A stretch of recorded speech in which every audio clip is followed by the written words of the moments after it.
Hello, Internet. My name is Miles Bassett, and this is Ask Wildman, an open Q&A produced by Wildman Web Solutions here in Lawrence, Kansas. Every week, my team and I jump on here live streaming to our Facebook page, YouTube channel, and Twitch account to answer your questions. So if you got any questions about digital marketing, about technology, about business, or if you just want to ask us how our day is going, please throw your questions in the comments below. We are here to help and answer your questions. I mean, that is the point of this. So we started doing this about a year ago. COVID hit. A lot of small businesses were really struggling, and they were just trying to get online. Some of them for the first time. Even those who had pretty strong online presences had to pivot and start leveraging it in different ways. So we were just getting bombarded with questions as a digital marketing agency. So we started doing this live stream every week to our social media channels to answer as many questions as possible, to be as much of a resource as possible. And though the pandemic seems to be on the wane here, there are still tons of questions about how this stuff works. And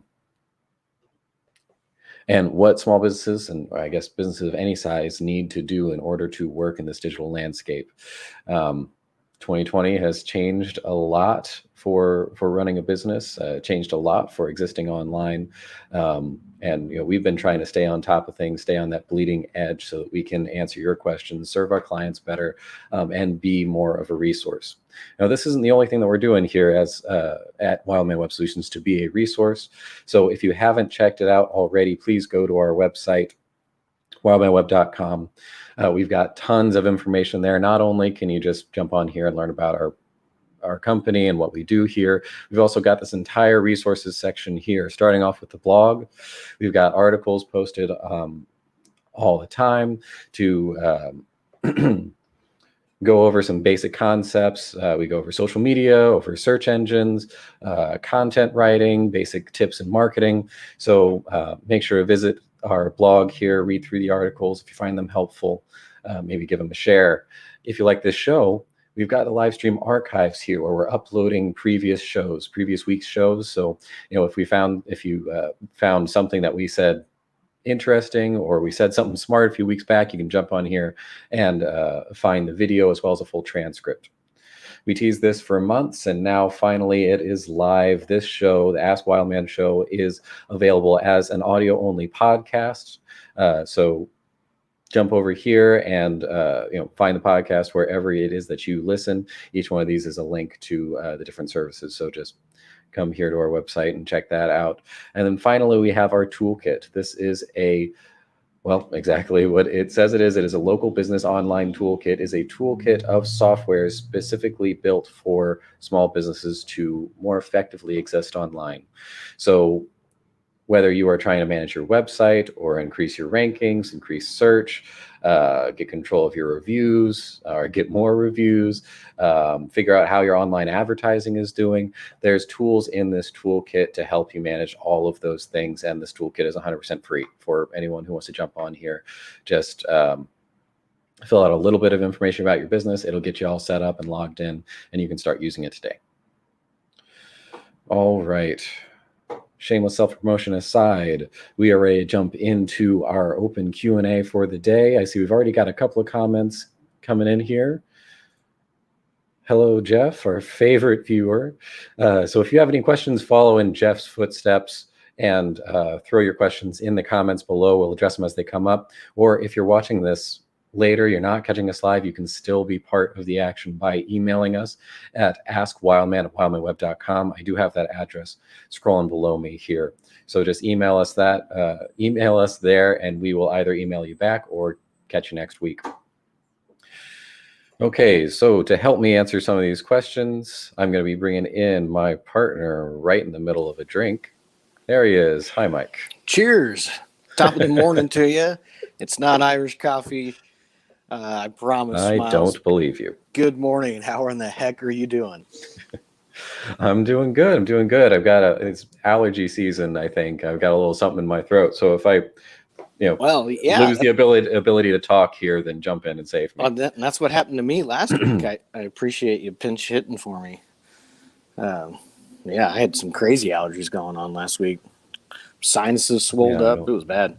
I don't know if it's just cotton or something, but at least here in Lawrence, it looks like it's snowing outside with the cottonwood trees going. 100%. It's all right. So, like I said, this is an open Q&A. Anyone who has any questions about anything here, please throw them in the comments. We'll address them as they come up. We are a digital marketing agency, so we kind of have our specialties here, but we'll do our best to answer whatever questions you throw out there. I'm sort of the technical side of the house. So if we're talking about software development, websites, SEO, I'll probably take that. Mike is the marketing side of the house. So if you have questions about marketing strategy, different advertising platforms, copywriting, Mike will probably take those questions here. But please throw those in the comments and we'll answer them as they come up. In the meantime, we'll be going through a couple of questions that we've gotten in client meetings over the last week or two, and through our email inbox. So let's go ahead and get started with that. Mike, did you have anything? I think you were mentioning some news desk updates there. Did you have anything on that? Or is that, we'll hit that later?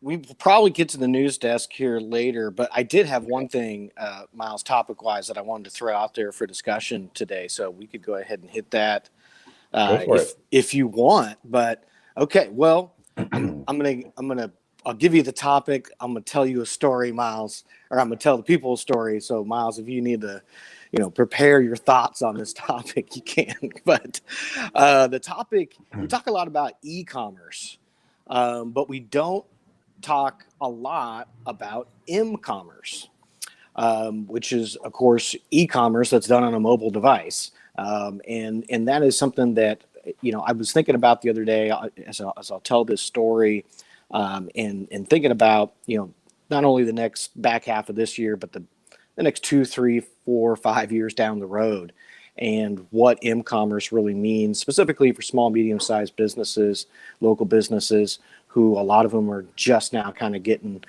into the fray on this. And so the story I'll tell is about an exciting time in my life, about my dinner. On Monday night, I believe, I was ordering dinner. I was going to stop by and pick up something on my way home, and I opened up a website for a local restaurant here, and they use Toast, which for you folks who don't know is a POS integration point of sale system that a lot of restaurants use, very popular. You guys have probably used it before if you've ordered online from a restaurant in Lawrence. And I ordered my food. Everything went through fine. And then about, 15 minutes later, I get a text message on my phone, and my order's ready. I go pick it up, right? So everything was literally done right there on my phone. But I still had to reinsert my payment system in Toast. Now, if I went ahead and saved my payment, processing information into Toast, I could do that in any restaurant that use Toast, obviously. I choose not to. That's my personal preference. And I don't know, Miles, maybe the stats on that, of how many people do save it in these third-party processing systems. But, what it got me thinking was they're only one step away from really dialing in this m-commerce here and having it in a mobile app and having it in something like Apple Pay or Google Pay as an option where I have more privacy, I have more security, and it's going to end up being more convenient for me. And as we've talked about many, many times on the show, convenience wins, speed wins when we're talking about consumers. They want it now, they want it fast, they want it bigger and better and faster, right? And so the more we're able to deliver that to them, the more we're going to increase our sales, increase our volume, and our customer retention.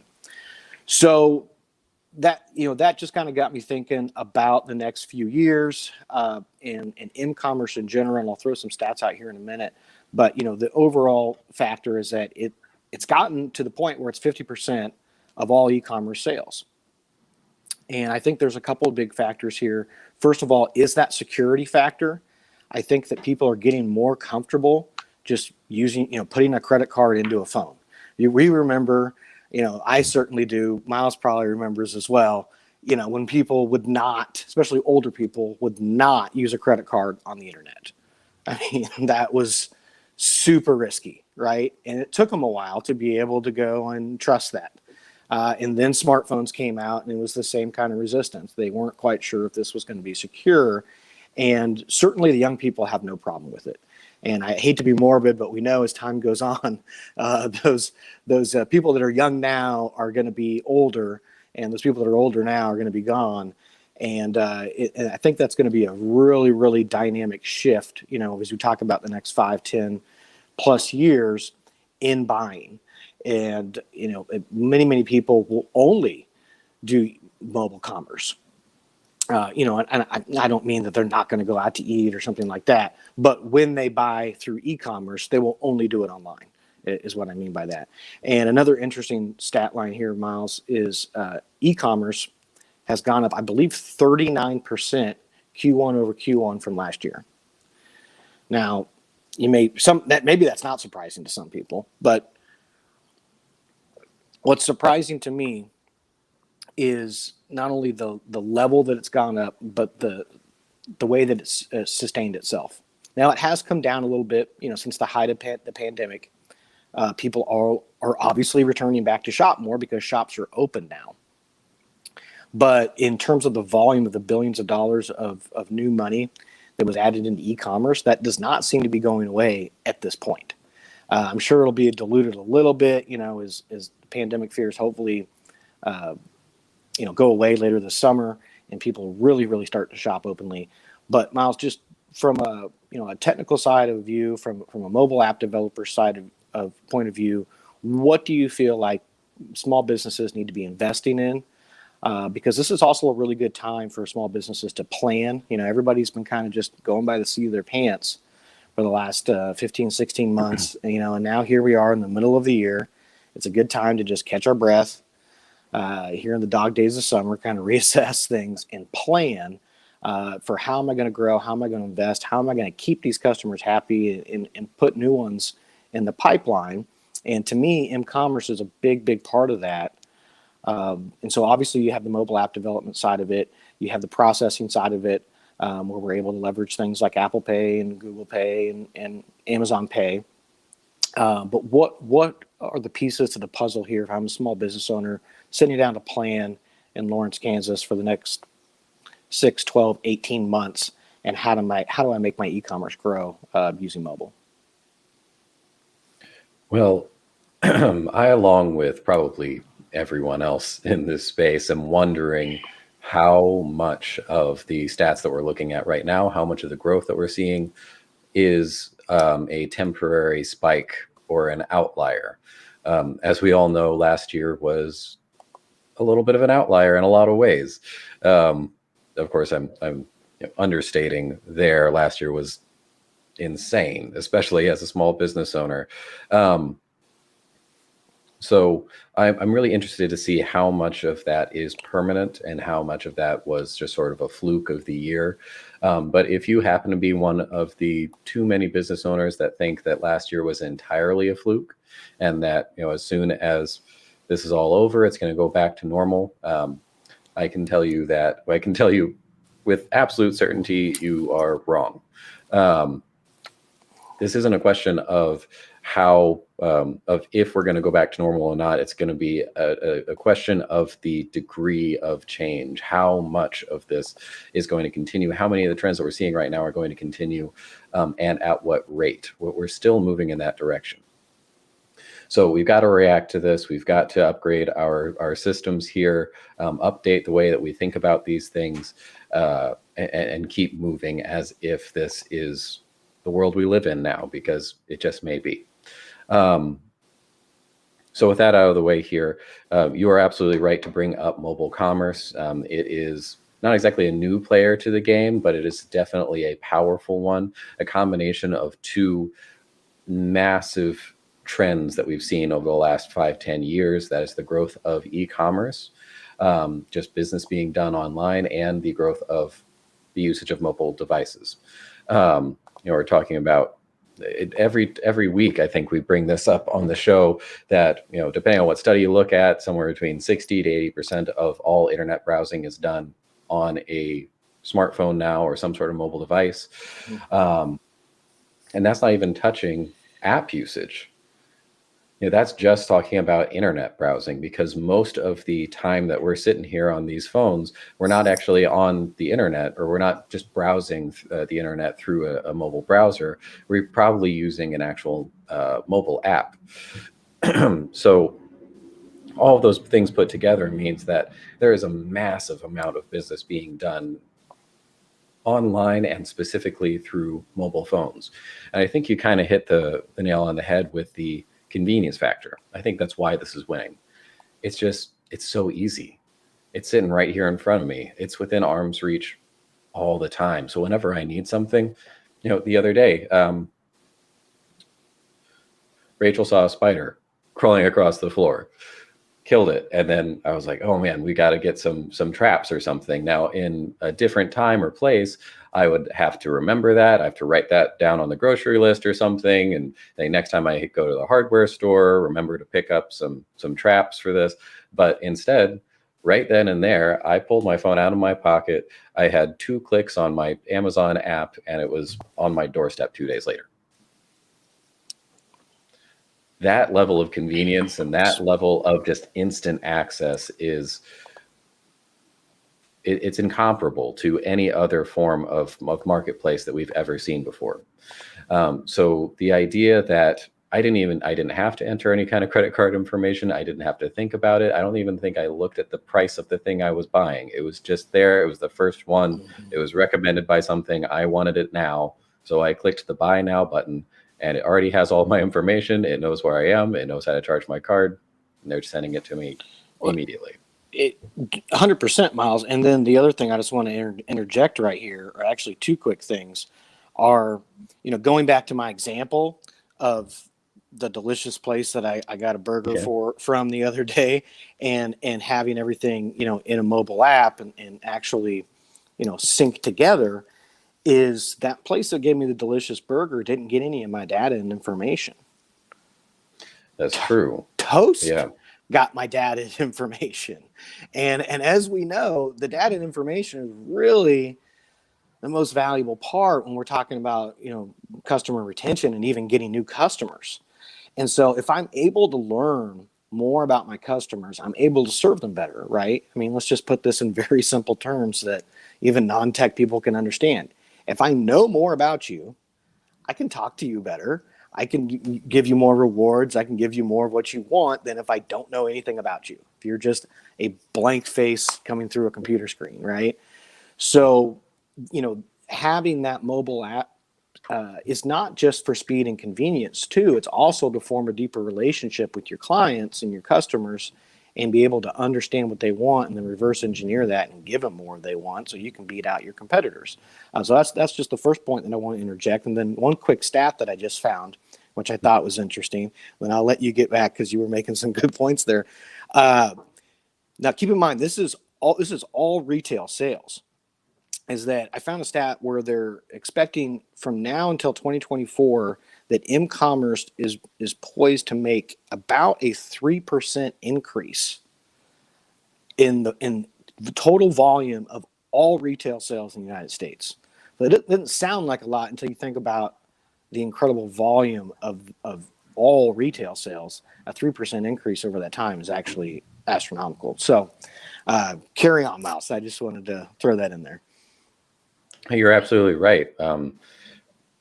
We talk about this in terms of a website or in terms of e-commerce. Generally speaking, there are lots of tools out there to accomplish your goals as a small business owner. But the more of those that you can take in-house, that you can create yourself and completely control, the more you can cater it to exactly your needs.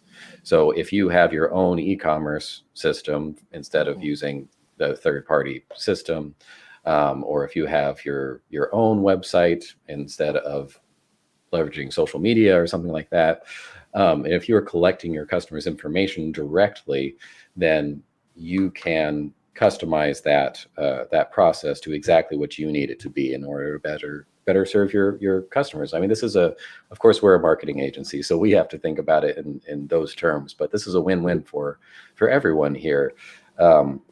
you can do your business better. You can serve your customers better if you know something about them and if you have a direct connection to them. And there is no better way to directly connect to a customer, to an audience, than through their personal little supercomputer that lives in their pocket all day.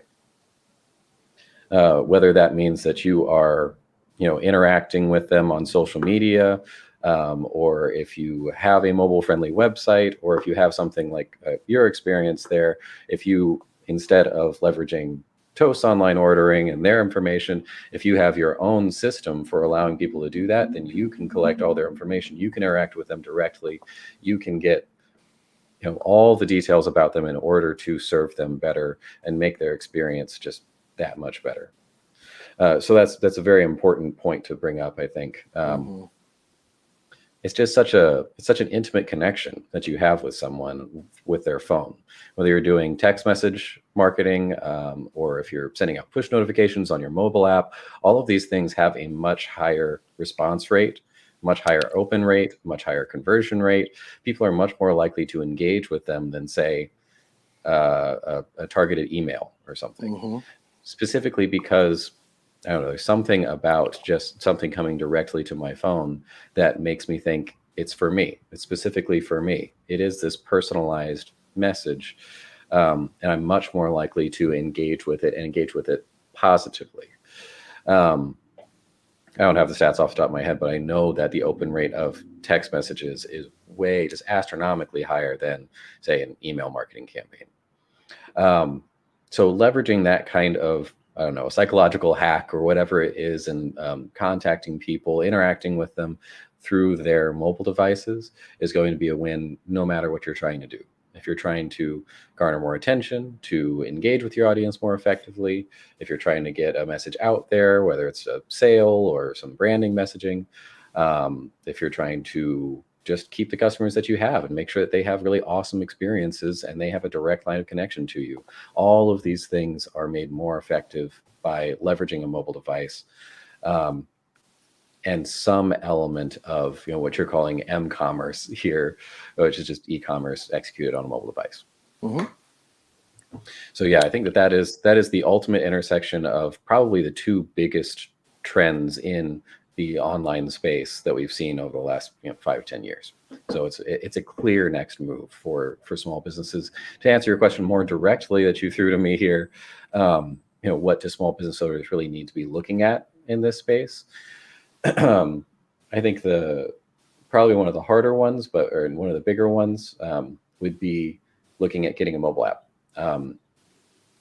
It's actually, it seems daunting to people, but it's a lot more accessible than it used to be. We here at Wildman are working to make it more accessible to small businesses, but we're not the only ones. There's players all over the world that are trying to make mobile app development more accessible, easier, faster, cheaper. So it's a lot easier than it used to be for small businesses to get an actual mobile app. So that can be a huge win, as far as interacting with people on their mobile phones, and leveraging everything that we were just talking about to its maximum extent. But it is a big step. You're probably going to drop you're going to have to invest something in that in order to make that happen. It's not the $1 million undertaking that it used to be, but it's definitely not nothing. At the very least, you need to make sure that you have a mobile-friendly website, so if people are accessing your website via mobile, like most people are, it looks fine, or it looks good, it works well, it does what it needs to do. Make sure that you are properly listed on different map services. I know several small businesses, they have no idea that they have to do separate manual submissions to Google Maps and Yahoo Maps and Bing Maps and Apple Maps. And these are all different services that may or may not have your information. And if they do have it, it might not even be right. If you changed your phone number 2 years ago, I guarantee one of those services that I just listed has the wrong number. And who knows how many people you're missing that way. And specifically, it's specifically more important for m-commerce, for engaging with people on mobile devices, because these are mobile. they're following you wherever you are. So if I am out and I am looking for someone or I'm looking to engage with a business while I'm out, I'm not in front of my computer like I am now, then I'm using this device and I'm going to look someone up. And if you aren't properly listed on those location-based or local listing services, then you're not going to pop up on this device. They are specifically mobile browsers. The search algorithm on mobile browsers works different than it does on laptops or on PCs or anything desktop computers. It's actually a functionally different algorithm, and it more highly prioritizes location-based data.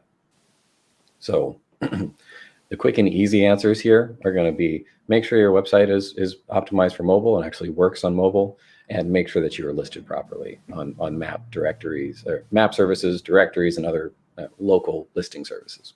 100%. I see Jeff had a question down there about Facebook updates. Jeff, can you tell me exactly if you had a specific update in mind? If not, I'll just, I guess, give you some general stuff there, because Facebook's making updates all the time. So I wasn't sure if there was anything specific there. But if you're using it, if you have a business page, you've probably been switched over to the Creator Studio, I think they call it now. So that's been a big change for people.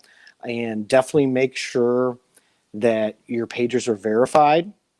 And if you're going to run any kind of ads, go ahead and get approval for the special features section, even if you aren't ever going to run, a political ad or employment ad or anything like that. That will really help your chances of not getting flagged. If you go ahead and do that, you probably will still get flagged anyways if you run enough ads. I know I certainly have, but that'll mitigate those issues. So some other big updates that have happened. Oh, did I tell the story about the guy that got locked out of his business page? Did I tell that story on there, Miles? I can't remember. I don't know.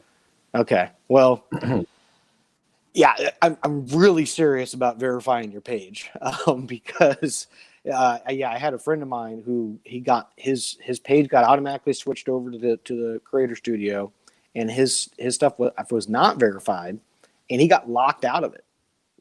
And it was this giant ordeal that took weeks and weeks and weeks, and it was bloody hell. He eventually actually got a hold of somebody at Facebook, and that's through an inside kind of relationship, and that's the only way that he got it back. So verify your pages. I know a lot of you still haven't done that because I see it all the time. If you're not sure if your page is verified, go to your page and look under the page transparency section, which if you're on a desktop is usually on your right hand side. As you scroll down and open that up, and that'll tell you if you have it verified and if it's verified correctly, because it could be, make sure that you have access to whatever account it says is the verified owner of that page. Okay. And then the other, maybe big thing, that we all need to be worried about, or not worried about, actually this is exciting, I guess, that we should be, taking advantage of, are the audio options that have come down the pipeline, which I think we talked about maybe a few months ago when they first announced it. Yeah, I think we were talking about it in the context of like their live audio ambitions and they sort of, I don't know, competing with or working against, I don't know, in the vein of the new live audio apps that have been coming out, the Clubhouse-esque apps that are doing and Facebook's response to that. But then we also have non-live audio options that have been put out here. You've got Facebook's podcast functions that have been added here, which is not a huge extension of the functionality. And honestly, I'm surprised that this wasn't a thing before. And then I don't know if this is part of this or if this is a separate update, but also going into the video side of things and overlapping with Instagram or bringing on Instagram Reels much more onto the Facebook platform. And it just seems like more and more those two platforms are overlapping and trying to cross promote one another. Yeah, Yeah, they did. They updated the Facebook stories, and so it's now in the feed sometimes as you're scrolling. So if you're good at making Facebook stories, that's certainly a way to get attention. More so than it was. It was always a good way to get attention, but yeah, they're amplifying that. And then yeah, Miles, you're absolutely correct on the podcast side of things. They now have an integration directly into podcasting and the live chat rooms, uh, pretty similar to Clubhouse. I don't think it came out necessarily as much like Clubhouse as maybe we thought, a month or two ago. But yeah, that's fresh ground for businesses to be, engaging with their audience and building relationships. And then the other thing that they're really pushing forward now, which they have been in the past, but even more so, are groups. And that's probably something that we don't talk about enough. But in their update, I believe they did in April. I know that they adjusted the algorithm to even push groups even harder. So if you don't already have a group, that's something to certainly explore. If you do have a group, that's definitely something to lean into and create more content, create more engagement for now than ever before, because they're really, really excited about pushing that. So I don't know. I can't see the comments. Miles, did Jeff have something specific, or was that what he? Specifically wanting audio. Okay. Yeah. Asking about podcasts and such. Mm-hmm. Yeah. So Going yeah, down the right path. it's just another tool that if you're making audio content, which we hope you are, leverage it on Facebook. But also remember, just like with anything else that you're doing on these social platforms, tie it back to something you own. Leverage it to get the attention and to build your audience, but then tie it back to something you own. Push them back to your podcast, to your website, to your email list. Don't just let them hang out there on Facebook and let Facebook, as we were talking about before, collect all that precious data and build that relationship with them. You want that data. You want that relationship. So make sure that you're doing that. And then, to tie this into the mobile commerce discussion earlier, if you're doing any kind of e-commerce, be taking advantage of these social pay buttons. All of them now pretty much have a way for you to integrate your e-commerce store or your m-commerce store directly into a social media platform. And so that's a great example of a way to connect somebody back to something you own and leverage that audience on that social platform. And so if you haven't already built out your e-commerce store and made it compatible with these platforms, that is certainly something that I'd be looking at doing, and just bringing this idea back of this is a really good time of year to sit down and plan, especially right now. People, they usually, they'll take the last 2 weeks of December, and they'll do their planning, and they'll take the beginning of fourth quarter and they'll do their planning for next year. But I don't think enough people take this time of the year to sit down and kind of reassess things going into the back half and start to plan things for 2022, whatever the next year's coming out. But the reason I say especially this year is because there's been so much dust that is just starting to settle. And I mean, you may have a completely different competitive landscape out there than you did pre-pandemic. And so, doesn't make sense to be doing the same things that you were. And you certainly have a different consumer mindset happening than you did pre-pandemic. So, yeah, take this time to evaluate yourself honestly, and then plan for the future. And if you need help with that, that's part of what we do as well. We're happy to build out a 7-step marketing plan, do the data, do the research to understand your competitive advantage and where you are in the marketplace, and how you need to zig or how you need to zag or how you need to hold tight. But I think it's really, really important for everybody to do that right now, Miles. So I don't know how I got off on that tangent again, but you can bring me back to something if we're not answering Jeff's question anymore. But Yeah, Jeff, did you have a follow-up on that while we're ranting here? I'll let him jump in there, but I did want to bring it back to specifically Facebook podcasts, as that was the question here. And I want to add one piece of advice, and that is fortunately, unfortunately, however you want to look at this, that this is an and, not an or. Um, Facebook is obviously a very powerful, huge platform and a great way to reach your audience. You're probably already engaging with your audience there, so it just makes sense to put your podcast on there. But I think that a lot of entrepreneurs and creators are going to fall into that convenience trap of, well, now this has everything. I'm just going to go ahead and put all my effort there.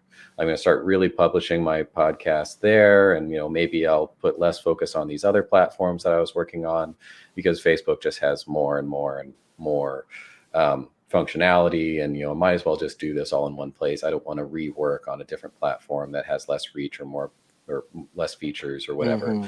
But as you said there, you've got to own your stuff. You've got to own your content. You've got to own your audience. And if you are existing 100% on Facebook, that's the only place your community exists. You're just leveraging their group. You're just publishing your podcast there, whatever that is, then you are at their mercy. And as we've seen, clearly demonstrated over the last couple of months, they can change their rules in a heartbeat, and you never know what that's going to be. We try to stay ahead of it here and understand what's coming down the pike at us. But sometimes we don't even know. There's just something, it's not announced. New rule comes out tomorrow, and that completely changes the landscape of a particular feature of the platform. And in addition to that, you've got other third-party services interacting with the platform, and they can update their rules. We saw that with the 14.5 update, where iOS or Apple makes an update and they change how they're doing something, and that completely changes how we then have to use tools like Facebook and how Facebook interacts with the data that we can get from hardware, or now that we can't get from particular devices. So as Mike said here, you've got to own your audience. You've got to use these kinds of tools as an amplification as a tool to amplify your voice, to reach new people, and then pull them back to something you own. Whether that's collecting their information, their email, so that you have a direct line to them, getting them to come back to your website or participate in your group that way. Maybe you get them to download an app, and so you have that direct line of communication to them. Whatever it is, try to pull them back into something that you own 100%, and don't put don't put all your eggs in one basket. Don't over rely on a single platform, even if it is the behemoth that is Facebook. Even Goliath loses out to David sometimes. So you want to make sure that you are diversifying, that you have a multifaceted online presence that hopefully is grounded on a foundation that you actually own and control. Which I know we say this every week, like that we might as well retitle the show just Own Your Audience. This is the Own Your Audience show, where we're just going to tell you to collect zero-party data and own your freaking audience once a week in some new creative roundabout way. We're going to deliver the same message, but it really is important. And with all these tools and technologies and platforms, and frameworks out there, it's just entirely too easy to fall into that convenience trap and let someone else do that work for you. It's harder, it takes more time, it takes more investment, but it's going to be worth it for you in the long run. And that's how you stick around through the hard times. It's having that solid foundation. Other people, when something shifts, when a pandemic hits, when a social media platform changes their rules on you, they're done. There's nothing they can do about it. You can have that nice solid foundation and own your audience so that you can weather the storm, no matter what that is. 100%, Miles. Well, Jeff, did Jeff have a follow-up question there? Or? He did not. Okay. I'm hoping we hit it, and he's just awestruck over there by our incredible answer. He hasn't just turned it off. I hope so. Okay. Well, if there are no further questions, why do you say we hit a news update and put a ribbon on this bad boy? Yeah. Sounds good. Let's do it. Okay. Well, you did give me a kind of a good lead in there, talking about behemoths and giants and Facebook. Perfect. All right. So I'm gonna totally meant to do that. this news is a little bit over a week old, but we did not have a news update last week, so I got some old news to clear out here too, but still extremely relevant. First headline here: federal judge tosses out Facebook antitrust suits, citing failure to prove social giants' monopoly power. So this is a story that we've been following basically since its inception. And we're curiously watching what would happen, because of course the decision was going to have impact on marketers and really the social media landscape, or really the entire maybe app development landscape moving forward. So just a quick little dive into what happened here. Landmark antitrust lawsuits against Facebook were tossed out by the District of Columbia Federal Court on Monday, dealing a blow to regulators' efforts to curb the social network's giant power. The separate lawsuit submitted by the FTC and more than 40 state attorneys last year alleged that Facebook had grown into a social media monopoly that uses its market dominance to squash or acquire rivals. The complaints pushed for Facebook to spin off its Instagram and WhatsApp platforms. By the way, they just added e-commerce direct pay button to WhatsApp as well the other day. That was a new update also that came out. Sorry about the aside there. And two acquisitions that previously required regulatory approval. In a ruling on Monday, the judge said it was plausibly the FTC had failed to plausibly establish Facebook's monopoly power. Separately addressing the state's complaints, they said there was too wide a time gap to challenge the Instagram and WhatsApp acquisitions, which were completed in 2012 and 2014, respectively. The move speaks to difficulty regulators will face in reining in tech companies that offer free services that operate within the nebulous bounds of the internet. So there you go, Miles. That is the story on Facebook. A different opinion here in the United States than they got over in the EU. And so it looks like, at least for now, that the behemoth Facebook will continue unabated. I do think that they did get into some trouble trying to paint it as a monopoly, because while it is a behemoth, it's technically not a monopoly. Now it's close, but the monopoly does mean one. But that does speak to some of the challenges of that, not just the specific case here, but how this is going to move forward. Where how do you define the marketplace that they're in? I think that's what they were trying to say there in the nebulous sphere of the internet, or whatever that line was. Do you put Facebook and YouTube in the same bucket because they're both social media, even though those are clearly vastly different platforms, both with huge shares of overlapping markets? It's hard to compare apples to apples. If Facebook is its own thing and we can't really compare it to Twitter or something, then maybe it is a monopoly because it is the only one of its kind out there. However, if we're comparing it to a broader industry of social media giants or something like that, then clearly it's not. And it's not like a single user is beholden to a particular provider. Not like, we're talking the old utility monopolies or something. If I own all of the electricity in an area, then you can't just go to someone else. You have to go through me. And so that ends up having to be some sort of controlled monopoly. I can be on Facebook and Twitter and YouTube and Instagram and everything. And, I'm not beholden to a particular provider. So just defining this as a monopoly is going to be a challenge at best. And it's really going to strain our ability to encapsulate the meanings of these words and really understand the depth of this big, complicated market that we've invented and we still don't completely understand. It's also important to see that this decision here, it was thrown out on a technicality. Like, it wasn't actually even tried. The case wasn't even really heard. And a lot of these cases are kind of falling into that same trap because we can't define our terms, because we can't completely encapsulate this big, complicated internet marketplace, because we don't necessarily know how people are interacting with these services.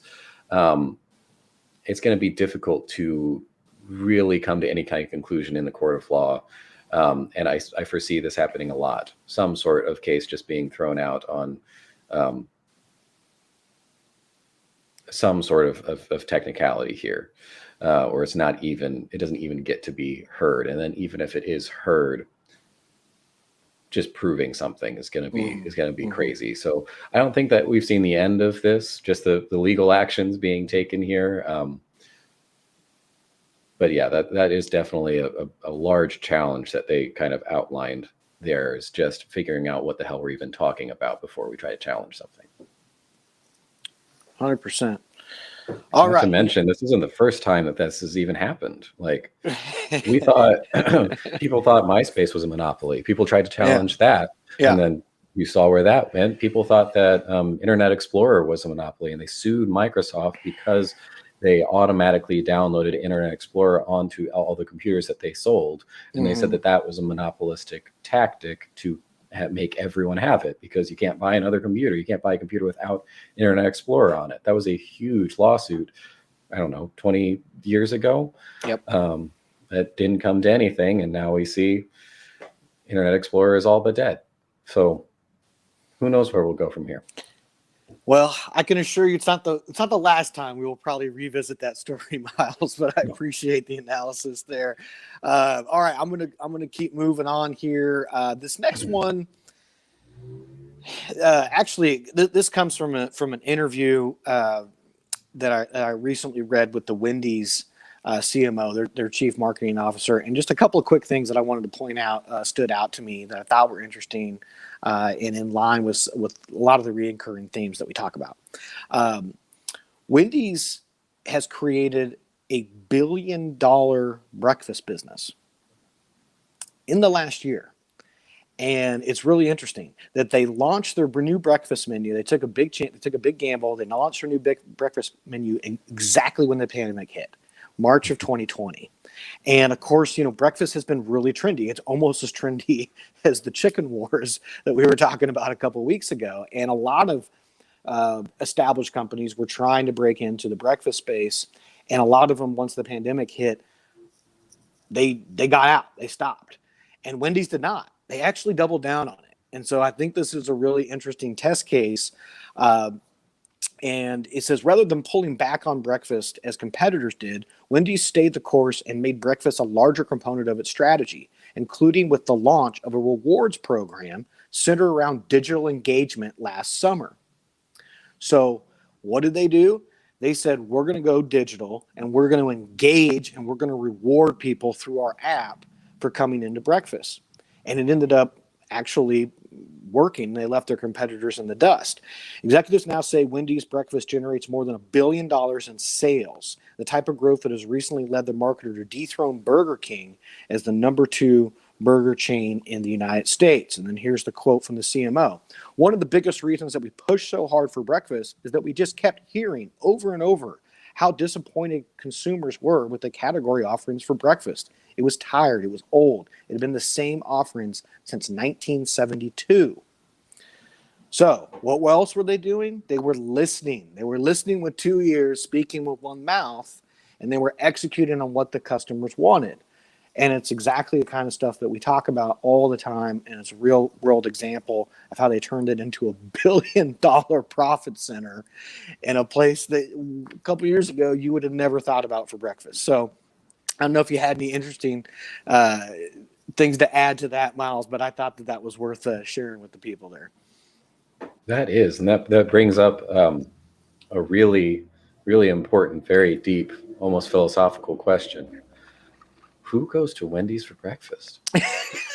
Who are these people? Apparently people that want loyalty reward programs. Yeah. I mean, that's a lot of breakfast. Yeah, well, it goes to show that, even volatile times can lead to incredible success. If you really stick to something and you put that effort in, you put that investment in there, you can do some really awesome things, even when everything seems to be shaking around you. Yep. Yeah, definitely. Yeah, they stayed, and that was in the age of the pivot, right? Everybody's trying to pivot, but they didn't panic. They listened, and they found out, hey, actually, if we stay the course and we do this right, there's an opportunity here, and proved out to be right to the tune of $1 billion. All right. The next little news snippet here also I thought was worth mentioning just because it's something that we've been talking about. Miles, you were actually talking about it just a minute ago here on the show, and that's engaging directly with our consumers again and really leveraging them to create content for us and to engage directly with us. And this is Michelob Ultra, and they have a brand called Pure Gold. Miles, you're a beer drinker. Are you familiar with Pure Gold? It is an organic, supposedly healthy type of beer that they have launched in recent years that they are promoting to outdoor enthusiasts. And so I thought this was interesting. Again, it's really timely. It's really, they obviously did their research, and they're listening to what their people want, and they've found that outdoor enthusiasts are traveling a whole bunch right now. They haven't been able to travel. They haven't been able to go to national parks and stuff like that in a long time. And so all the outdoor enthusiasts are trying to get outdoors. And so what they're doing is, if you tag them on Instagram or Twitter with a hashtag board your gear, hashtag sweepstakes at Michelob Ultra, you'll be entered to have their oversized baggage fees paid for by Michelob Ultra. The campaign caters to both professional athletes and amateurs looking to fly for outdoor sports related vacations. So you can get your free bags. All you got to do is, of course, play their little cross promotion game and give them some love. And it looks like they're even probably getting some minor celebrities and athletes to do some endorsements for them through this as well. So I thought that was worth commenting on as well. As a great tactic that any kind of a small business can do. You don't need to be a big company like Michelob to engage your audience that way. And then another, along these same lines here, engagement, but in a little bit different way, of almost a gamification. Well, actually, it's gambling. But Domino's, a great story in marketing over the course of the years is Domino's, and they continue to lay it down. Domino's lets customers bet on the speediness of car-side delivery with a DraftKings tie-up. Are you familiar with the DraftKings gambling app, Yep. Miles? Okay. Yep. That's I saw this come out. Did you? Okay. So Domino's Pizza is partnering with sports betting app DraftKings to promote a new guarantee of completing car-side deliveries in 2 minutes or less. The challenge lets DraftKings users predict whether orders will actually show up in under 2 minutes, more or less than the 80% of the time. Those who call their shots correctly have a chance to win a share of a $200,000 pot. Of course, Domino's, if you're a history of marketing like me, you know that they set the marketing world on fire in the 80s with their minutes or less delivery. And that turned the entire company around. Again, going back to speed and convenience. And so this is kind of a play on that a little bit, but in a whole new twist that ties in gamification, ties in gambling, actually, which I don't know how, Miles, how you feel about the gambling aspect of it, but I know that in certain cases you are a big fan of gamification for app developments to engage consumers. So what are your thoughts on this? Yeah, well, I have nothing against gambling. I'm a poker player myself. Okay. I get it. It's fun. Done responsibly. But yeah, gamification can be incredibly powerful. I was actually just talking with someone else who was developing their app for the first time last week, and really trying to push them into that sort of gamification element. When we say gamification, it literally is just turning something into a game and trying to engage with someone, giving them points for doing something, or in this case, we've got this sort of communal betting thing. Usually there's some sort of social element. You're pitting someone against someone else. So you're either, just triggering that dopamine spurge of, I won something, I got a star, or I got points. It doesn't even have to be something representative of something real in the real world. Or you're pitting someone against each other. You're trying to leverage that competitive spirit that a lot of people have to get them to engage with you, with your brand, with your products more, and in a more meaningful and organic way. It's not just saying, hey, come buy my stuff. It's actually engage with me, do something outside of the product, but product adjacent, hoping that immediate or eventually leads to some sort of sales benefit. So I'm a big proponent of gamification, not only in apps. You can do this on websites. You can do this with marketing campaigns. You can do this on your social media. Just putting out a poll instead of just saying something, creating a post that just says, hey, I think this. You could put out a poll and say, I think this, what do you think? And that kind of engagement can be incredibly powerful for pulling people in and having them actually retain something. We see so much stuff all day, every day. It just goes in one ear and out the other. The things that really stick are the things that we're actually engaging with in some sort of meaningful way. And all of this here, especially the Michelob Ultra Pure Gold thing, yes, I'm a beer person, but I drink good beer, so I'm not really on the train for that. But it is a masterclass in knowing your audience and creating good audience segmentation. So they've got something that is low carb, that is marketed as the healthy beer. It's all organic stuff. They've even got the USD certified organic sticker right there on the front. And they're actively marketing to people who are active, outdoorsy style people.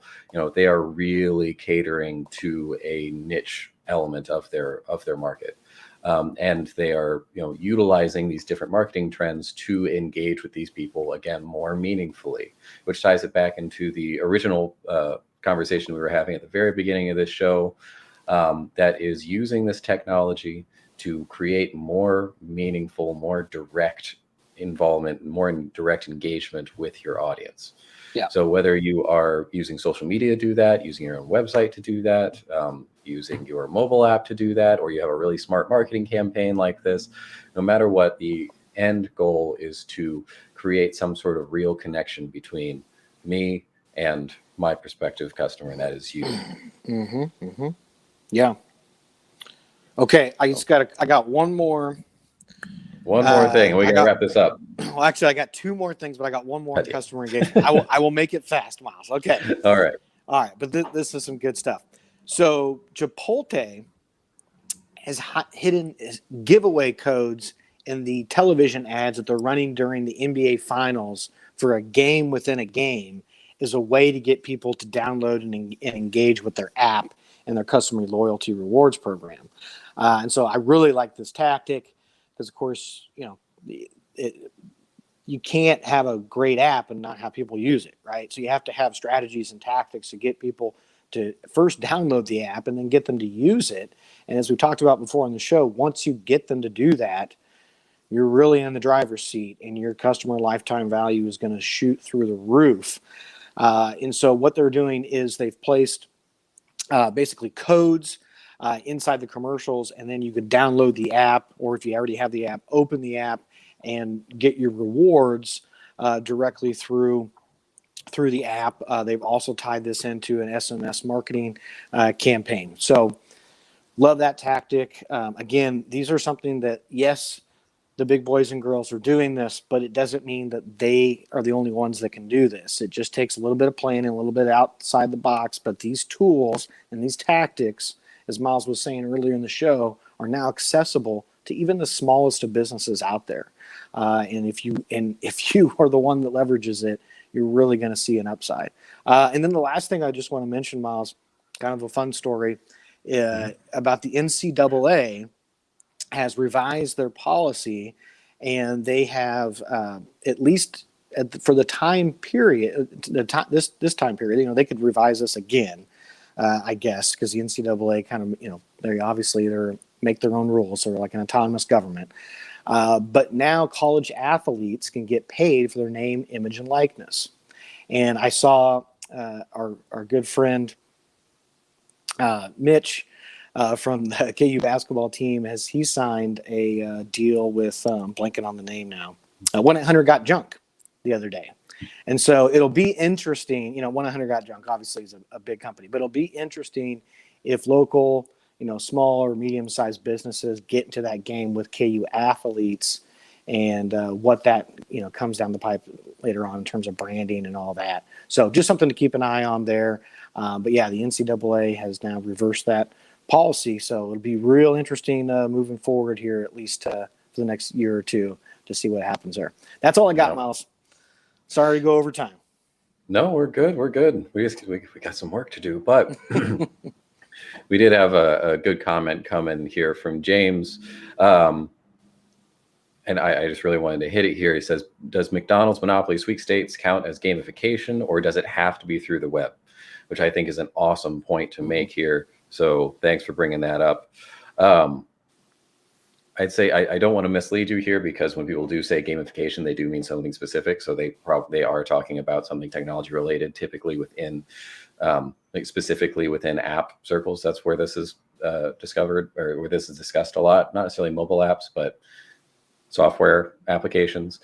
But I would say yes, that it absolutely does fall into gamification. A lot of the strategies that we're talking about here, technology is just the tool.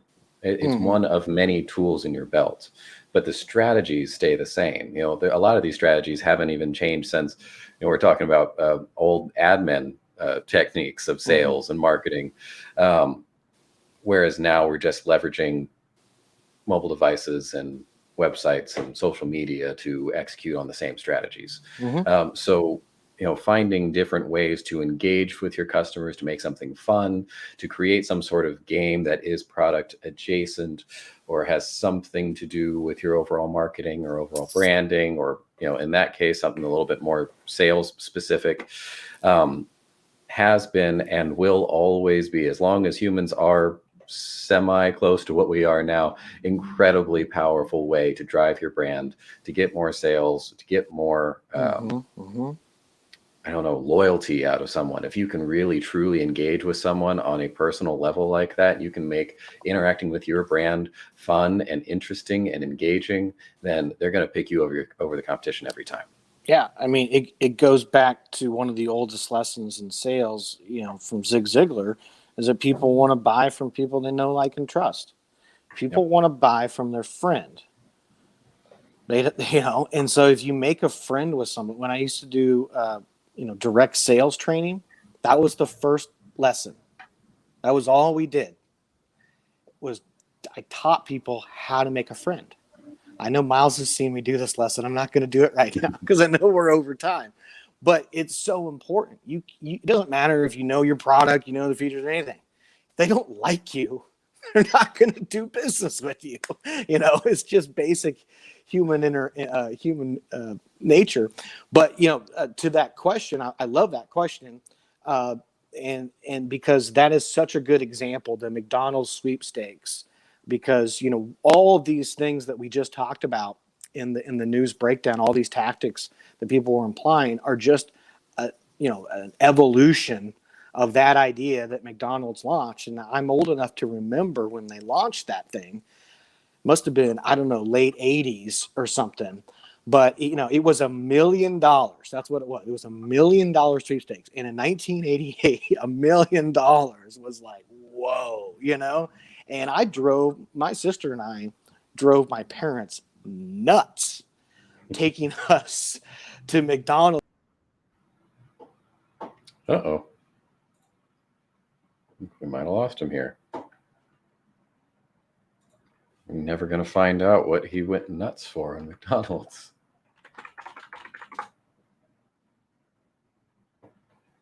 Well, we'll give him a minute here, see if he wants to jump on and continue that. But thanks, James, for that question. I think it is really important to bring some of the things that we're talking about here outside of the technological lens that we tend to view everything in. I specifically definitely look at things that way. So thanks for pulling us back here. We may have a mic joining. You ready? You back? Yes? There we are. I don't know what happened there. Yeah. Sorry, I'll finish at this point real quick. Yeah. That thing was a sensation, though, when McDonald's first launched it. And you had to have the peel-off sticker. I remember having my dresser, just filled with the peel-off stickers. And you had to, match up certain ones to get a prize. and it went on all summer long. And yeah, it's the same exact tactics psychologically that are just updated to the digital era. Okay, that's all I got. Great All stuff. right. I'll let you sign off, Miles. All right. We'll see you next week. All right. Thanks, Mike. Bye-bye. All right. Well, thanks everyone for jumping in here. Thanks for the awesome questions. If you have anything else, or you're checking this out, or you're seeing this later, please email your questions to askwildman@wildmanweb.com, and we will use that for the subject matter on our next show. We'll be live streaming again next Wednesday, live on our Facebook page, YouTube channel, and Twitch account. So pick your poison there. We'll be live next Wednesday at 11 a.m. to answer your questions. Again, thanks for tuning in this week, and I will see you then.